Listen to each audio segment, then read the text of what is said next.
জামাত ইসলামী একটা পার্টি যে ইতিহাসের ব্যাপারে মিথ্যে বলে, নিজেদের কর্মকাণ্ড সম্পর্কে মিথ্যে বলে এবং তাদেরকে যারা রাজনৈতিকভাবে মতাদর্শগতভাবে তাদেরকে বিরোধিতা করে, আমি নিজে করি, সেগুলোর রাজনীতিগত এবং মতাদর্শগত উত্তর দেওয়ার বুদ্ধিবৃত্তিক অ্যাবিলিটি না থাকবার কারণে এবং থাকা সম্ভব নয়, কারণ একটা প্রতিক্রিয়াশীল শক্তি, একটা প্রগতিশীল চিন্তাকে খর্ব করা খুব সহজ কাজ নয়।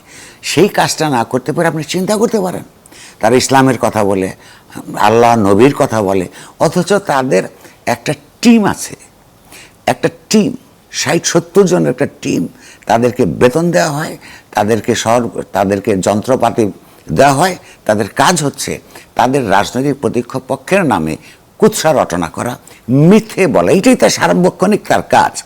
এবং সর্বশেষ তারা যেটা করছে, এমনকি তাদের পরিবারবর্গের কাছে কুৎসা রটনা করছে সোশ্যাল মিডিয়ার মাধ্যমে। পরিবারবর্গ, আপনি চিন্তা করতে পারেন কতটা নিচে নামলে, তারা কতটা অমানুষ হলে এবং সত্যবাদিতার পথ থেকে কত দূরবর্তী থাকলে, এবং কুৎসা রচনা করা, ইসলামের যতগুলি পাপ বলা হয় এর মধ্যে একটা অন্যতম প্রধান পাপ হলো এটা, এগুলি তারা করতে থাকে। তো প্রশ্ন হচ্ছে যে এই যে সাংস্কৃতিক একটা পরিমণ্ডল তৈরি হচ্ছে, এটা তো সরকার জানে, তাহলে সরকার তো জামাত ইসলামের এই সমস্ত কারা করছে, কাদের বিরুদ্ধে করছে এটা তারা জানে, তাদেরকে ইনডালজেন্স দিচ্ছে। এবং আমি মনে করি এইটাও একটা অপরাধের কাজ করছে।